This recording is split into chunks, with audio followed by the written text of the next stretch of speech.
चिंकी चिड़िया की सास मेनका कबूतरी जो अपनी बहू चिंकी पर आए दिन अत्याचार करती रहती थी।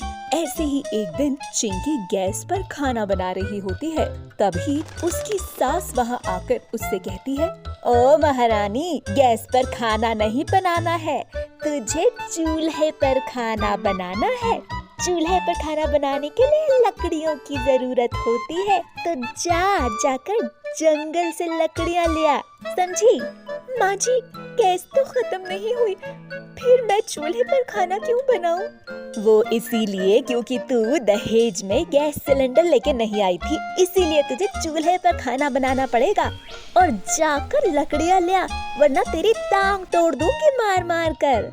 जैसे ही चिंकी लकड़ियाँ लेने घर से बाहर जाने लगती है, तभी उसे चक्कर आता है और वो जमीन पर नीचे गिर जाती है।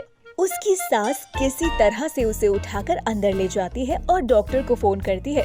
तभी वहाँ बबली चिड़िया, जो कि एक डॉक्टर होती है, बबली चिंकी का चेकअप करती है और चिंकी की सास से कहती है, अरे वाह, ये तो गुड न्यूज है, आपकी बहू माँ बनने वाली है। आपको इसका खास ध्यान रखना पड़ेगा क्योंकि चिंकी बहुत कमजोर है, इसीलिए इसे सुबह शाम फ्रूट्स वगैरह, जूस वगैरह और टाइम टू टाइम दवाई वगैरह दो, ताकि ये स्वस्थ रहे और इसका बच्चा भी। यहाँ तो खाने के लाले पड़े हैं, कहाँ से मैं फ्रूट लाके दूंगी, कहाँ से मैं दवाइयाँ लाकर दूंगी, मेरे पास इतने पैसे नहीं है डॉक्टर। अरे कैसी बातें कर रही हैं आप? अगर आप अपनी बहू का अच्छे से ध्यान नहीं रखेंगी तो आपकी बहू और आपके होने वाले पोता या पोती, इनकी जान को खतरा हो सकता है, इसीलिए परिवार आपका है, आपको ध्यान रखना है। बबली डॉक्टर कुछ दवाइयाँ लिखकर चली जाती है। चिंकी की सास को बहुत गुस्सा आता है और वो चिंकी से कहती है, अरे तू माँ ही तो बन रही है ना, इसमें इतना खर्चा करने की क्या जरूरत है? तेरे पेट में कुछ भी हो, इससे मुझे फर्क नहीं पड़ता। कौन सा वो बच्चा पैदा होने के बाद मुझे पैसा दे देगा, इसीलिए मैं तो तुझे कोई जूस फ्रूट वगैरह नहीं देने वाली। जो नॉर्मल खाना हम खाते वही खाएगी तू, और जैसी है वैसे ही काम करेगी। तेरी कोई लॉटरी नहीं लगी है, बस तू प्रेग्नेंट हुई है, समझी? माँ जी, आप कैसी बातें कर रही हैं? अगर मेरी जगह आपकी बेटी होती और जैसा आप मुझसे कह रही हैं वैसा उसकी सास भी आपकी बेटी के साथ करती तो आपको कैसा लगता?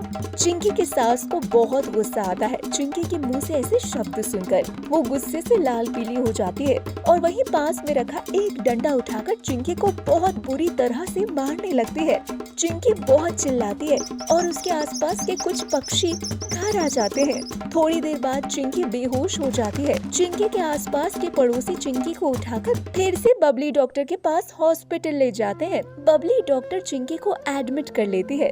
इलाज चलने के बाद चिंकी को होश आता है। उसे पता चलता है कि उसका होने वाला बच्चा अब इस दुनिया में नहीं है। ये खबर सुनकर तो मानो चिंकी के ऊपर दुखों का पहाड़ टूट पड़ा था। वो रो रो कर बहुत दुखी हो जाती है और वो ठान लेती है कि वो अपने बच्चे की मौत का बदला लेकर ही रहेगी। वो उड़कर पुलिस स्टेशन जाती है। वहाँ पर इंस्पेक्टर कौवे से कहती है, इंस्पेक्टर, मुझे रिपोर्ट लिखवानी है मेरी सास के खिलाफ। मुझ पर वो आए दिन अत्याचार करती थी, मुझे मारा पीटा करती थी और हद तो तब हो गई जब मैं प्रेग्नेंट थी और उन्होंने मुझे बहुत बुरी तरह से मारा, इतना ज्यादा मारा कि मेरा बच्चा अब इस दुनिया में नहीं रहा। उन्होंने मेरे बच्चे की जान ले ली है। इंस्पेक्टर चिंकी की एफआईआर दर्ज करते हैं और चिंकी की सास को गिरफ्तार करके उसे सलाखों के पीछे डाल देते हैं।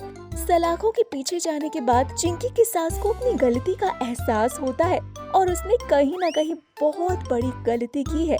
ये बात वो समझ जाती है, जिसका अंजाम उसे भुगतना पड़ता है।